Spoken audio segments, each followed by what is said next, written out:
Mýtus o nevěstě z východního kruhu. V dávných časech, kdy se země dotýkala nebes, slova nesla moc, o níž dnes ví jen vítr, se uprostřed kruhu světla sešli muži ze všech koutů východu.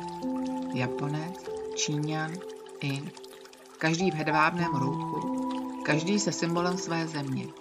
Jeden po druhém vystoupili z kruhu a pronesli své prastaré volání, hlas předků, zaklínadlo duše, klíč k otevření času.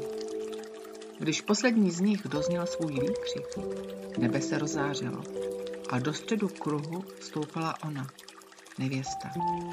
Byla zahalena v bílém, s vlasy jako proud divoké řeky, vlnité, silné, živé. Stylistka bohů jí nasadila čepcovitý závoj s květinou, symbol cudnosti, tradice a očekávání. Kolem procházel její muž, vyvolený z jiného světa. Mlčel. Ani slovo, ani pohled. A nevěsta ve svém nitru silná pravila. Když mlčí, nelíbí se mu to. A z hlavy sněla čepcový závoj. Místo něj si nasadila čelenku, třpitivý pás svobody. Všichni zvolali, že jí to sluší víc. Ale čelenka padala. Padala a s ní se svezly i její vlny, rovně se nadonaly, jako by ji opouštěla její divokost. Její obraz se měnil. A když znovu otevřela oči, byla v jiných šatech. Jednoduchých, ladných, pravdivých. Vlasy měla rovné, sepnuté do copu. Spořádané, ale silné, vedené vlastním směrem. A tehdy v tichu, které následovalo, pocítila něco hlubokého. To jsem já, zašeptala. A tu chvíli kruh mužů povstal a uklonil se. Jejich pokřiky se spojily v jednu melodii. Píseň o ženě, která nalezla svou pravou podobu. A od té doby, když někdo hledá sám sebe v zrcadle forem a názorů, ozývá se v dálce ozvěnaté melodie. Melodie nevěsty z východního kruhu, která si vzpomněla, kým je. Krátká vedená vizualizace, naladění po báji. Zavři na chvíli oči, nadechni se pomalu nosem a s výdechem nech odejít všechny představy, jak bys měla vypadat.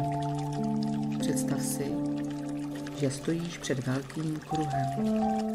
Kolem něj sedí postavy, tiší svědkové, moudří muži, ženy. Každý z nich nese jiný jazyk, jinou zkušenost, jiný pohled. Ale teď mlčí, čekají na tebe. Vstupuješ do prostřed kruhu, v bílých šatech. Vlasy ti padají volně na ramena, cítíš jejich tíhu, jejich sílu.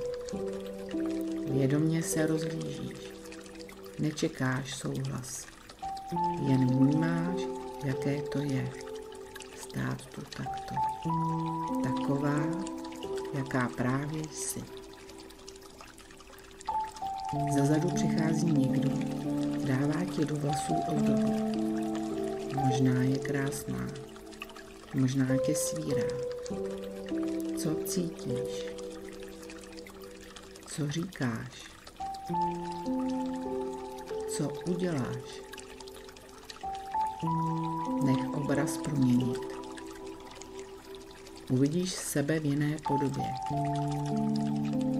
Jak vypadáš, když jsi opravdu ty. Když se podíváš do zrcadla. Co vidíš? A teď si v duchu zopakuj. To jsem já. Jen pro sebe. Jen teď. A ulož si ten pocit hluboko do těla.